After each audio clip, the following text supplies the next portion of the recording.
এবং তৃতীয় ঘটনা মুসা আলাইসাল্লামকে নিয়ে। এই ঘটনার কথা কোরআনের আর কোথাও উল্লেখ করা হয়নি। এটি তার জীবনের খুবই ব্যতিক্রমী একটি ঘটনা। ভ্রমণটা ছিল একান্ত ব্যক্তিগত। কোরআনে মুসা আলাইসাল্লামের কথা পড়তে গেলে দেখা যায় তিনি হয়তো সরাসরি আল্লাহর সাথে কথা বলছেন, অথবা ইসরায়েলিদের সাথে আচরণ করছেন, বা তিনি ফেরাউনকে চ্যালেঞ্জ জানাচ্ছেন। তার ভূমিকাটি ছিল জনসাধারণের সাথে সম্পর্কিত। কিন্তু এই ঘটনাটি আমরা মুসা আলাইসাল্লাম সম্পর্কে যা যা জেনেছি তার থেকে একেবারেই ব্যতিক্রম। বস্তুত এই ঘটনা নিয়ে রহস্যের কোনো শেষ নেই।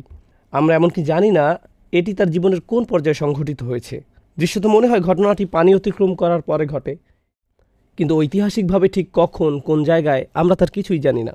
আর আল্লাহ সিদ্ধান্ত নিয়েছেন আমাদেরকে না বলার। এই খুতবার জন্য আমি কিছু কথা আজকে বলতে চাই। আল্লাহ কর্তৃক বর্ণিত এই গভীর তাৎপর্যপূর্ণ ঘটনা থেকে শুধু একটি বিষয় তুলে ধরব, আর তা হলো আল্লাহ আজ্জাজাল্লাহ মুসা আলাহিসাল্লামের বর্ণনা দিতে গিয়ে বলেন, প্রথমত তিনি হলেন কোরআনের সর্বাধিক আলোচিত নবী। মুসা আলাইসাল্লামের নাম সবচেয়ে বেশি সংখ্যকবার উল্লেখ করা হয়েছে, আর অবশ্যই তাকেও কিতাব দেওয়া হয়েছে। তারপর সেই কিতাবটি এমন বইয়ে পরিণত হয়, অর্থাৎ আল্লাহ তাকে তাওরাত প্রদান করেন। তারপরে আসা সকল প্রজন্মের জন্য একজন করে নবী ছিল। এই নবীরা তাদের প্রজন্মকে আবারও তাওরাত শিক্ষা দিয়েছেন, আবারও শিক্ষা দিয়েছেন, আবারও শিক্ষা দিয়েছেন, আবারও শিক্ষা দিয়েছেন। তাহলে অধিক সংখ্যক নবী ছাত্র ছিল তাকে যে বই প্রদান করা হয়েছে সে বইয়ের, অন্য যে কোনো নবীর চেয়ে। আর অবশ্যই আল্লাহ আজ্জাজাল্লাহ মুসা আলাহিসাল্লামের জাতির মানুষদের বা ইহুদি সম্প্রদায়কে আহবার হিসাবে অভিহিত করেছেন, জ্ঞানীর মানুষ হিসেবে। এছাড়াও বনী ইসরায়েলদের ওলামাদের জন্য কোরআন স্কলার শব্দটি ব্যবহার করেছে, অর্থাৎ এই মানুষগুলোর সুগভীর জ্ঞান ছিল। আল্লাহর কাছ থেকে তারা এটা পেয়েছে, আল্লাহ তাদের এটা দিয়েছেন। এমনকি তাওরাতের মধ্যে পরিবর্তন আনার পরেও কিছু জ্ঞান তাদের মাঝে বর্তমান আছে। সুতরাং আল্লাহ কোরআনে মুসা আলাহিসাল্লামের জ্ঞান এবং উচ্চতর মর্যাদার কথা বারবার তুলে ধরেছেন। কিন্তু আজকের আলোচ্য ঘটনায় তিনি শিক্ষক নন, তিনি একজন ছাত্র। মুসা আলাইহিসসালাম, যিনি অন্য সকল ক্ষেত্রে ছিলেন একজন শিক্ষক, এখন তিনি একজন ছাত্র। আর এটা তার জীবনের শুরুর দিকের ঘটনা নয়। লেখাপড়ার কথা যখন চিন্তা করেন, আপনি জীবনের প্রথম দিকে জ্ঞান অর্জন করেন, ছাত্র থাকেন, এভাবে নির্দিষ্ট কিছু যোগ্যতা অর্জন করার পর আপনি শিক্ষক হন। শিক্ষক হওয়ার এটাই স্বাভাবিক প্রক্রিয়া। কিন্তু আমরা এখন যা নিয়ে কথা বলতে যাচ্ছি, এই ঘটনা মুসা আলাইহিসসালামের জীবনের অনেক পরের দিকের ঘটনা।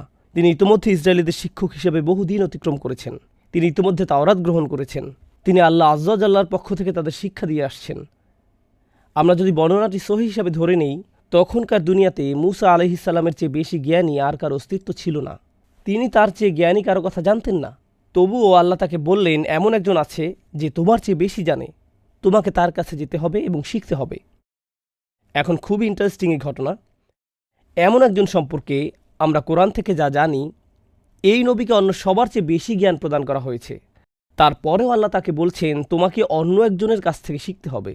আমরা জানি যে কোনো ব্যক্তি যত বেশি শিখে, যত বেশি যোগ্যতা অর্জন করে, যত বেশি সার্টিফিকেট অর্জন করে, সমাজে তার মর্যাদা তত বেশি বৃদ্ধি পায়। আমি এমনকি ধর্মীয় জ্ঞান নিয়ে এখানে কথা বলছি না। কেউ পিএইচডি অর্জন করলে এটাও এক ধরনের মর্যাদা। কেউ যদি বিশ্ববিদ্যালয়ের প্রফেসর হয় এটাও বিশেষ মর্যাদা। আর এজন্যই কেউ পাশ করলে আমরা উৎসবের আয়োজন করি। মাধ্যমিক, উচ্চ মাধ্যমিক, মাস্টার্স বা পিএইচডি যেটাই অর্জন করেন।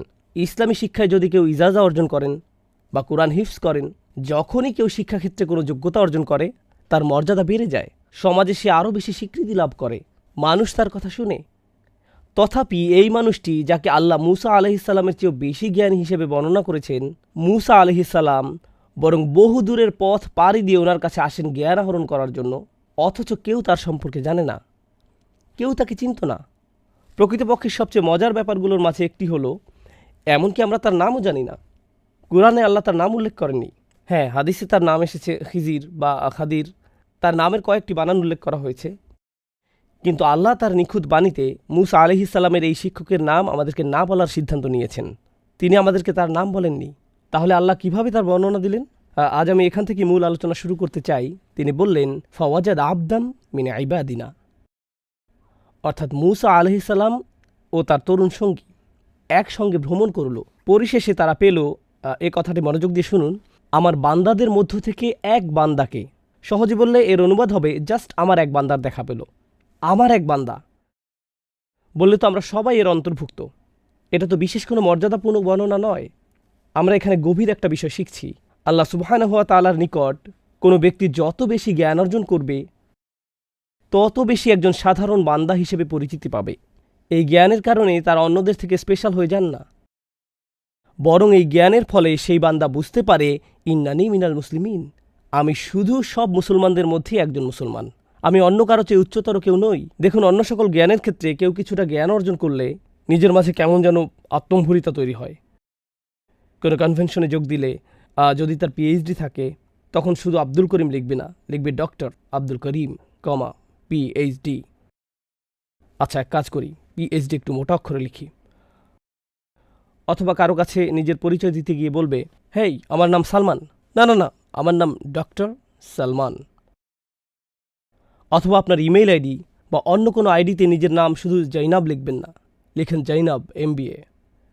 আপনাকে নিজের অর্জিত যোগ্যতাগুলো যোগ করে দিতে হবে, কারণ এর মাধ্যমে বোঝানো হয় আমার যোগ্যতা আছে। অনেকে এভাবে নিজেকে জাহির করতে দারুণ ভালোবাসে।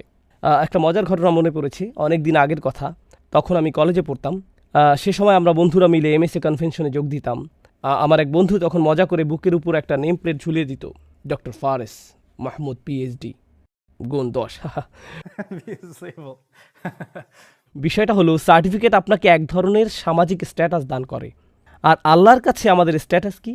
আপনার যদি সত্যিকারের জ্ঞান থাকে, আমার যদি সত্যিকারের জ্ঞান থাকে, তাহলে আমরা বুঝতে পারবো আল্লাহর নিকট আমাদের সর্বোচ্চ স্ট্যাটাস হলো আমি আল্লাহর একজন দাস মাত্র। দাস শব্দটা আমি ইচ্ছে করে ব্যবহার করছি, আমি চাকর ব্যবহার করিনি, আমি বলেছি দাস, কারণ শব্দটা কেমন যেন অপমানকর। একেবারে আক্ষরিক অর্থে আরবিতে আমাকে তো কোরআনের আরবির যত কাছাকাছি সম্ভব অনুবাদ করতে হবে। আমি রাজনৈতিকভাবে শুদ্ধ হওয়ার চেষ্টা করছি না, আমি ভাষাগত দিক থেকে সঠিক হওয়ার চেষ্টা করছি। বোঝার চেষ্টা করুন কেন এই পরিভাষাটি ব্যবহার করা হয়েছে। কারণ আল্লাহ ছাড়া অন্য যে কারো নিকট দাসত্ব স্বীকার করা অপমানজনক, কিন্তু আল্লাহর দাস হওয়া সম্মানের ব্যাপার। এর মাধ্যমে মূলত আমাদের মুক্তি ঘটে। আপনার পক্ষে এমন কোনো টাইটেলের কথা, এমন কোনো উপাধির কথা চিন্তা করা সম্ভব নয় যা দাসের চেয়ে নিচু হতে পারে। দাস, পৃথিবীতে মানুষ যত ধরনের চাকরি করে, চাকরিতে যত ধরনের পদ আছে, কেউ যদি দাসত্বের পদ গ্রহণ করে, এর চেয়ে বিনয়ী, এর চেয়ে নিচু আর কোনো পদ হতে পারে না। আর এই ঘটনায় আমরা দেখতে পাচ্ছি এমন একজনকে যার রয়েছে সর্বোচ্চ জ্ঞান, তথাপি সব মিলিয়ে তিনি শুধুই একজন আবদান, একজন দাস। অধিকন্তু এটা আল আবদ ব্যবহার করা হয়নি। এটা এমনকি মুআররাফ বিন নামও নয়। এখানে এমনকি সুনির্দিষ্ট করে দাসটিও বলা হয়নি। এমন বলা হয়নি যে ইনি সেই লোক যার কাছ থেকে তুমি শিখবে, না, যে কোনো একজন দাস। কারণ এখান থেকে আমরা জানতে পারি সত্যিকার অর্থে ইসলাম শিখার অর্থ কি। কেউ যখন সত্যিকার অর্থে আল্লাহর জ্ঞান আহরণ করে, তখন আসলে সে ব্যক্তি আরও বেশি বেশি বেশি সাধারণ মানুষদের অন্তর্ভুক্ত, তাদের উপরে নয়। সে অন্য সবার উপরে নয়, সে আরও বেশি বিনম্র, যত ডিগ্রি তার থাকুক না কেন। জানো আমি কোন ভার্সিটি থেকে পাশ করেছি? জানো আমার কতগুলো ডিগ্রি আছে? তোমার কি এই বিষয়ে ইজাজা আছে? তুমি কি অমুক শায়েখের কাছ থেকে শিখেছ? এর কোনো কিছুই এখন আর গুরুত্ব বহন করে না, এগুলো এখন অনুপস্থিত। প্রায় বছরখানেক আগের একটা চমৎকার অভিজ্ঞতার কথা আমার মনে পড়েছে। আমি আরব উপদ্বীপের দেশ ওমানে ভ্রমণে গিয়েছিলাম। সেখানকার একটি প্রোগ্রামে আমি যোগ দিয়েছিলাম, যা একটি মসজিদে আয়োজন করা হয়েছিল। প্রোগ্রামটি ছিল 7 দিন ব্যাপী। এটা ছিল একটা ইতেকাফ, যাতে আমরা 500 জন উপস্থিত ছিলাম। এটি ছিল শুধু কোরআন নিয়ে গভীর চিন্তাভাবনা বিষয়ক প্রোগ্রাম।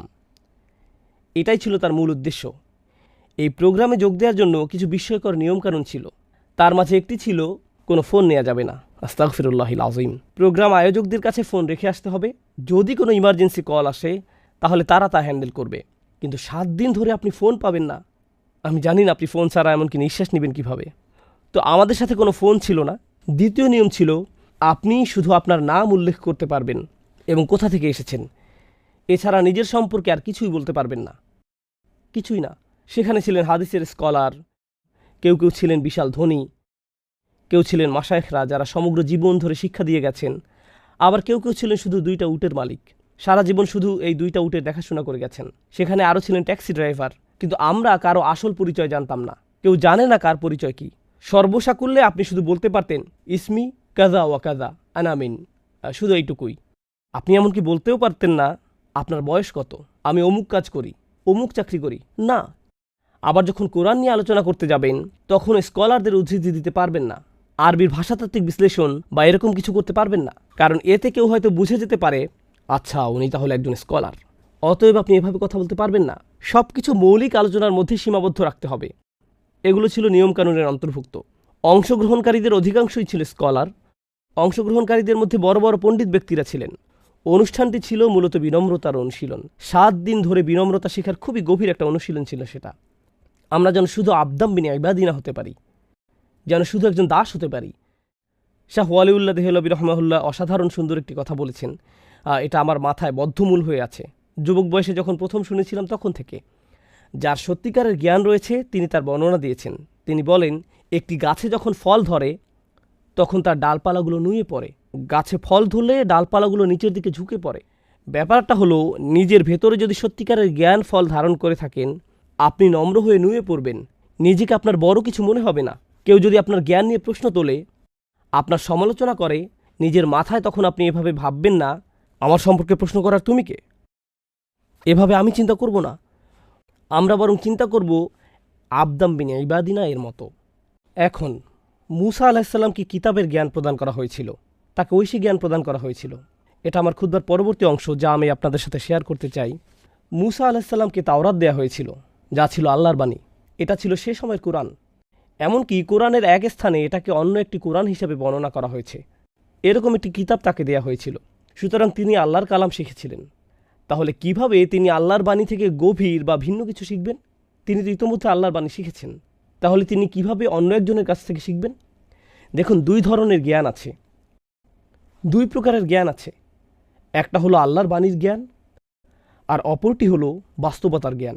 তাহলে একটা হলো আল্লাহর কালামের জ্ঞান, আর একটা হলো বাস্তবতার জ্ঞান। কেউ যদি গভীর জ্ঞান অর্জন করেন, গভীর উপলব্ধি অর্জন করে আল্লাহর বাণী সম্পর্কে, তার মানে এটা নয় যে উক্ত ব্যক্তি বাস্তবতার জ্ঞান ও সত্যিকার অর্থে গভীর পাণ্ডিত্য অর্জন করে ফেলেছে। এগুলো সম্পূর্ণ আলাদা 2টি বিষয়। যার কাছ থেকে তিনি জ্ঞান আহরণ করতে যাচ্ছেন তাকে অন্য ধরনের জ্ঞান প্রদান করা হয়েছে, বাস্তবতার জ্ঞান। তাকে সে ধরনের জ্ঞান দান করা হয়েছে, কিতাবের জ্ঞান নয়। কিতাবের জ্ঞান দেয়া হয়েছে মূসা আলাইহিসসালামকে, আর এটা গভীর জ্ঞান, সর্বোচ্চ জ্ঞান, কিন্তু এটা হলো ভিন্ন ধরনের জ্ঞান। আরেকটা কারণে আমি বিষয়টার উপর গুরুত্ব দিতে চাই যে কেন আল্লাহ আজ্জা জাল্লাহ তার বিনম্রতার কথা প্রথমে উল্লেখ করেছেন এত জোর দিয়ে, এবং এরপর যোগ করেছেন আতাইনাহু রহমাতাম মিন ইনদিনা ওয়া আল্লামনাহু মিন লাদুন্না ইলমা। এই অংশটি মনোযোগ দিয়ে শুনুন। প্রথমে বলা হলো, সে শুধুই আমার দাসদের মাঝে একজন দাস, এটুকুই, একজন গোলাম মাত্র। দ্বিতীয় ব্যাপার হলো, আল্লাহ বিশেষভাবে তাকে রহমত দান করেছেন। এরপর বললেন, আমার পক্ষ থেকে তাকে বিশেষ জ্ঞান দান করেছিলাম। অর্থাৎ আল্লাহ তাকে এমন জ্ঞান দান করেছেন যে জ্ঞান কেউ তাকে কোনোদিন শেখাতে পারত না। তাকে এমন কিছু বিশেষ জ্ঞান দান করা হয়েছে, বাস্তবতার জ্ঞান। তিনি বাস্তবতাকে এমনভাবে দেখতে পেতেন যেভাবে আমরা কোনোদিন দেখতে সক্ষম হব না। এখন যে ব্যাপারটাতে আমি আপনাদের মনোযোগ আকর্ষণ করতে চাই তা হলো, আল্লাহ আজ্জা ওয়া জাল্লা প্রথমে তাকে রহমত দান করেছেন। প্রথমে রহমত, পরে জ্ঞান। আতাইনাহু রহমাতাম মিন ইনদিনা ওয়া আল্লামনাহু মিন লাদুন্না ইলমা। এই ব্যাপারটা কেন গুরুত্বপূর্ণ যে আল্লাহ তাকে রহমত দান করেছেন? বিশেষভাবে আল্লাহ তাকে রহমত দান করেছেন। আরবিতে এটাকে বলা হয় আতফ বায়ান। এমন ধরনের কিছু জ্ঞান আছে, আপনাকে যদি তা দেয়া হয়, আপনার প্রতি এর চেয়ে বড় কোনো রহমত আর হতে পারে না। যদি এগুলো জানা থাকে, আপনার জীবন অনেক সহজ হয়ে যাবে। যদি এগুলো জানা থাকে, সুখী হয়ে যাবেন। যদি এগুলো জানেন, আপনার সমস্যা দূর হয়ে যাবে। এর চেয়ে বড় রহমত আর কী হতে পারে যে আপনার অন্তর আর অশান্ত হবে না, আপনি আর উদ্বিগ্ন হবেন না, আপনি আর দুঃখিত হবেন না, আপনি আর কখনো বিরক্ত হবেন না। আপনি সর্বদা আশীর্বাদপুষ্ট জীবনযাপন করবেন, কারণ আল্লাহ তার পক্ষ থেকে আপনাকে বিশেষ রহমত দান করেছেন, বাস্তবতা সম্পর্কে বিশেষ ধরনের জ্ঞান। এই ধরনের জ্ঞান খিজির আলাইহিস সালামকে দেয়া হয়েছিল। এখন কিভাবে এটা কাজ করে? আমি আবারও বলছি, আমি আপনাদের পুরো ঘটনা বলতে যাচ্ছি না। বাসায় গিয়ে যখন সূরার অনুবাদ পড়বেন বা তাফসীর পড়বেন, তখন এই ব্যাপারগুলো নিয়ে চিন্তাভাবনা করুন। আল্লাহ আজ্জা জাল্লাহ আমাদেরকে মূসা আলাইহিস সালামের সাথে সেই ভ্রমণে নিয়ে যাচ্ছেন। মূসা আলাইহিস সালাম তার সাক্ষাৎ পেয়ে তাকে বললেন, আলা আন তুআল্লিমানি মিম্মা উল্লিমতা রুশদা, আমি কি আপনাকে অনুসরণ করতে পারি? এর ফলে আপনাকে যে বিষয়গুলো শেখানো হয়েছে তার থেকে কিছু বিষয় আমাকে শেখাতে পারবেন? তখন শুরুতেই তিনি মূসা আলাইহিস সালামকে বললেন, এর জন্য আগে আপনাকে কিছু শর্ত পূরণ করতে হবে।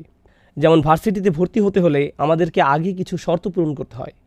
আমাকে অনুসরণ করার জন্য যে যোগ্যতা দরকার তা হলো সবর। আপনার সেটা নেই। ইন্নাকা লান তাসতাতিআ মাইয়া সবরা, আপনি কিছুতেই আমার সাথে ধৈর্য ধারণ করতে পারবেন না। আপনার পক্ষে নিজেকে থামিয়ে রাখা সম্ভব হবে না। আপনি সংযম ধরে রাখতে পারবেন না। এই ব্যাপারটা একটু বেশি কঠিন। কি?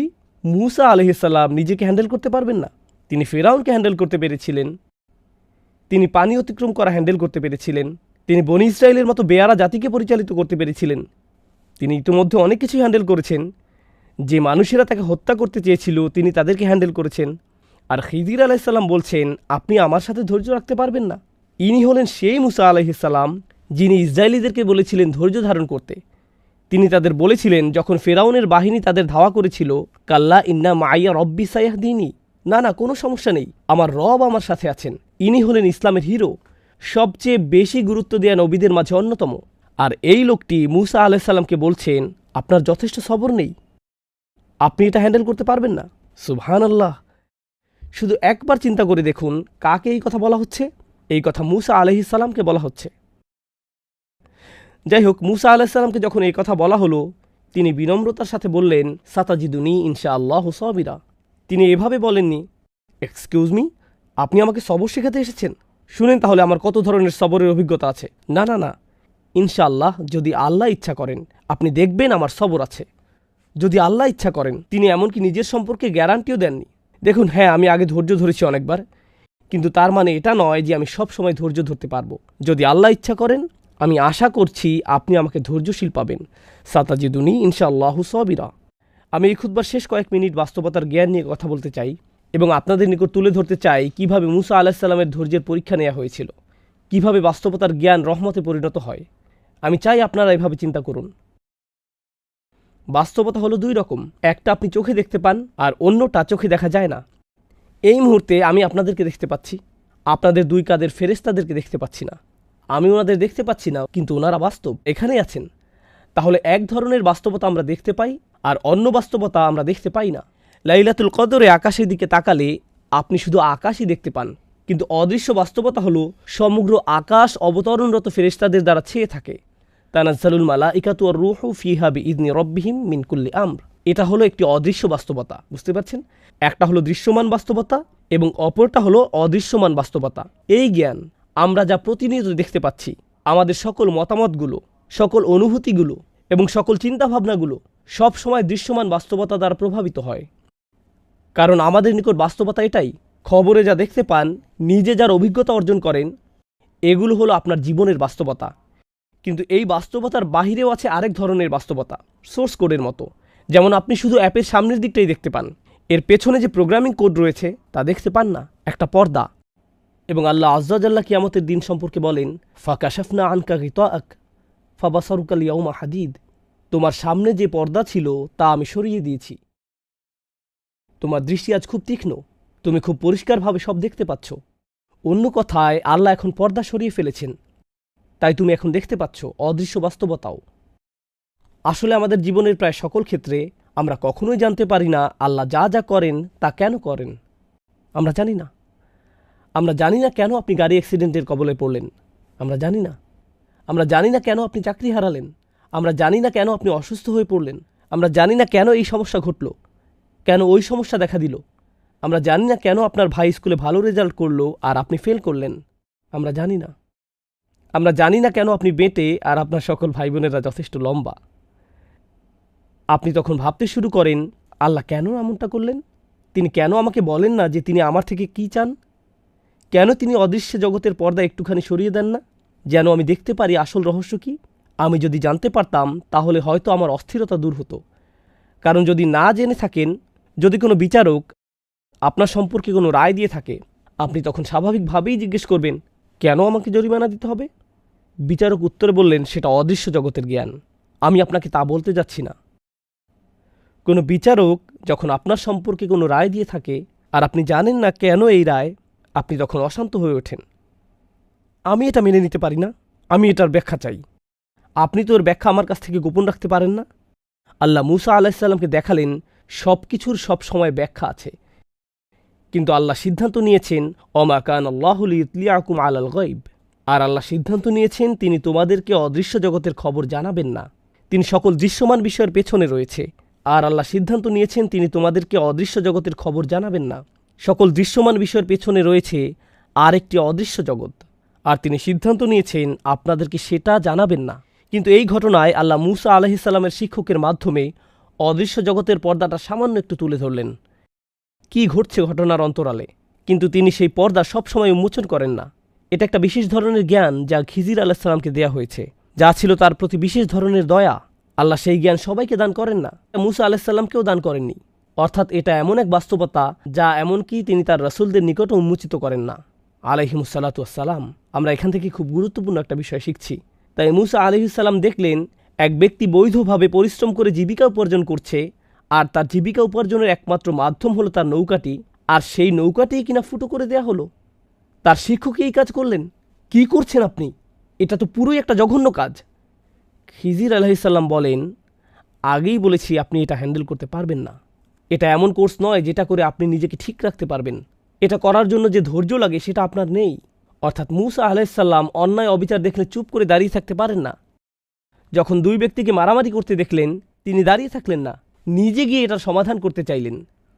তিনি যখন দেখলেন দুইটি মেয়ে নিজেদের পশুগুলোকে পানি পান করাতে পারছে না, তিনি এগিয়ে গিয়ে তাদের সাহায্য করলেন। এখন তিনি যখন দেখলেন একজন নির্দোষ বাচ্চাকে হত্যা করে ফেলা হচ্ছে, একটি নৌকা কোনো কারণ ছাড়াই ডুবিয়ে দেওয়া হচ্ছে, অবশ্যই তিনি এগুলো মেনে নেবেন না। আর এখানেই ছিল তার ধৈর্যের পরীক্ষা। অন্য কথায়, যখন আপনি আমি কোনো অন্যায় হতে দেখব, নিজেদের ব্যক্তিগত জীবনে, নিজস্ব গণ্ডির ভেতরে, যখন দেখবেন কেউ আপনার নিজের প্রতি অন্যায় করছে বা অন্য কারো প্রতি অন্যায় করছে, আপনি তখন প্রশ্ন করতে শুরু করেন, এই অন্যায় অবিচারের কারণ কি? এটা তো ঠিক না। ব্যাপারটা আপনাকে ক্ষুব্ধ করে তোলে, নিজের ভেতরে খুব অশান্তি অনুভব করেন। ঠিক সেই মুহূর্তে খিজির আলাইহিসসালামের ওই কথাগুলো, যেগুলো তিনি মুসা আলাইহিসসালামকে বলেছিলেন, আলাম আকুল্লাকা ইন্নাকা লান তাসতাতিআ মাইয়া সবরা, আপনি এটা হ্যান্ডেল করতে পারবেন না। আমি কি আপনাকে বলিনি যে এই শিক্ষা অর্জন করা সহজ নয়? আপনি এর জন্য ধৈর্য ধারণ করতে পারবেন না। এই কারণে এই জ্ঞান সবাইকে দেয়া হয়নি। আপনি এটা হ্যান্ডেল করতে পারবেন না। তিনি এমনকি একথাও বলেছেন, অকাইফা তাসবিরু আলা মা লাম তুহিত বিহি খুবরা, আপনি কিভাবে সে বিষয়ে ধৈর্য ধারণ করবেন যা সম্পর্কে আপনার জ্ঞান বা অভিজ্ঞতা নেই? অদৃশ্য জগতের অভিজ্ঞতা লাভ করার একটা ব্যাপার আছে। আল্লাহ আমাদের জন্য সেই অভিজ্ঞতার দরজা উন্মুক্ত করেননি। আমাদের পক্ষে সে জগতের অভিজ্ঞতা লাভ করা সম্ভব নয়। আমাদেরকে বিনয়ী হতে হবে। আল্লাহু ইয়ালামু ওয়া আনতুম লা তা'লামুন, আল্লাহই জানেন, তোমরা জানো না। পরিশেষে যখন মুসা আলাইহিসসালামকে শেখানো হলো, আপনি তো এই ব্যাপারগুলোতে ধৈর্য ধরতে পারেননি, এখন শুনুন ঘটনার অন্তরালে ঠিক অমুক অমুক কারণগুলো জড়িত ছিল। এটাই ছিল আল্লাহর পরিকল্পনা। প্রত্যেকটি ঘটে যাওয়া ঘটনার পেছনে যখন কারণগুলো বিস্তারিত বলে দেওয়া হলো, তখন আমরা আসলে উপলব্ধি করলাম এটা অন্যতম গুরুত্বপূর্ণ একটি জ্ঞান, যে জ্ঞানের কাছে আমরা সত্যিকার অর্থে নিজেদের বিনয়ী না করলে নিজেদেরকে আল্লাহর দ্বীনের ছাত্র হিসেবে গণ্য করার কোনো মানেই হয় না। অন্যভাবে আবার বলছি, যখন আমরা আল্লাহর পরিকল্পনার কাছে নিজেদের সম্পূর্ণরূপে সমর্পণ করে দিই, তার মানে আমরা আল্লাহর সামনে নিজেদের বিনয়ী করে দিয়েছি। আমাদের শিক্ষকের উপর আমাদের ভরসা আছে, মানে আল্লাহর উপর, এবং যে পথে তিনি আমাদের নিয়ে যাচ্ছেন তাতেও আমাদের আস্থা আছে। যদিও সে পথটা কষ্টকর মনে হয়, তবু তার উপর আমাদের বিশ্বাস একটুও কমবে না। আর এমনটা করা সহজ নয়। যদি এটা মুসা আলাইসাল্লামের মতো একজন রাসূলের জন্য সহজ না হয়, ওয়াকাল্লামাল্লাহু মুসা তাকলিমা, যিনি আল্লাহর সাথে সরাসরি কথা বলেছিলেন, এমনটা করা এমনকি তার জন্যও সহজ ছিল না। তার মানে আপনার আমার জন্যও এটা সহজ নয়। এটা জীবনের অন্যতম একটা কঠিন কাজ যা আমাদের করতে হবে। আর তা হলো সত্যিকার অর্থে মন থেকে আল্লাহর পরিকল্পনা মেনে নিতে সক্ষম হওয়া। এটা উপলব্ধি করতে সক্ষম হওয়া যে নিশ্চয়ই এর পেছনে আরও বড় কোনো পরিকল্পনা রয়েছে। প্লিজ এই খুতবায় আমি যে ব্যাপারটা তুলে ধরতে চাচ্ছি তা বুঝতে ভুল করবেন না। আমি বলছি না যে মানুষ যখন আপনার সাথে বৈষম্যমূলক আচরণ করে বা অন্যায় আচরণ করে অথবা কোনো অন্যায় কাজ হতে দেখেন, আপনার তখন কিছু বলা উচিত না, কারণ এটা আল্লাহর প্ল্যান। আমি এখানে ধৈর্য অবলম্বন করব, কিছু বলবো না। এখানে এটা বলা হয়নি। এখানে এমন সব ঘটনাবলী সম্পর্কে বলা হচ্ছে যা আমাদের নিয়ন্ত্রণের বাহিরে। যখন এমন কিছু ঘটে যা আমাদের পক্ষে নিয়ন্ত্রণ করা সম্ভব হয় না, মনে রাখবেন তার জন্য একটা পরিকল্পনা আছে। তখনও আল্লাহর একটা পরিকল্পনা কাজ করে। আমাদেরকে তো ন্যায় বিচারের জন্য দাবি জানাতে হবে, অন্যায়ের বিরুদ্ধে রুখে দাঁড়াতে হবে। এই বাধ্যবাধকতা আমাদের উপর আছে, কিন্তু এটা এর বাহিরের একটা বিষয়। ওইটা তো সুস্পষ্ট কমন সেন্সের ব্যাপার, যা নিয়ে কোরআনের সর্বোচ্চ আলোচনা করা হয়েছে। কিন্তু আল্লাহ আজ্জাজাল্লাহর সামনে একটি মনোভাব পোষণ করার ব্যাপার আছে। আমি এভাবে বলবো না, ইয়া আল্লাহ, আমি তো এই পরিকল্পনার পেছনে কোনো যৌক্তিক কারণ খুঁজে পাচ্ছি না। যদি আমি প্ল্যান করতাম আরও ভালোভাবে করতাম। মাআযাল্লাহ, যদি এমন চিন্তা কারো মাথায় এসে পড়ে, এই চিন্তাকে অবশ্যই মেরে ফেলতে হবে। কারণ আমার পরিকল্পনার চেতনা, আমার সিদ্ধান্ত নেওয়ার ক্ষমতা সব সময় দুর্বল। আপনি কি ভাবছেন আপনি আল্লাহর চেয়ে বেশি দয়ালু? আপনি কি ভাবছেন আপনি আল্লাহর চেয়েও বড় ন্যায় বিচারক? আমি কি ভাবছি আমি আল্লাহর চেয়ে ভালো পরিকল্পনাকারী? আমি আল্লাহর চেয়ে বেশি জানি?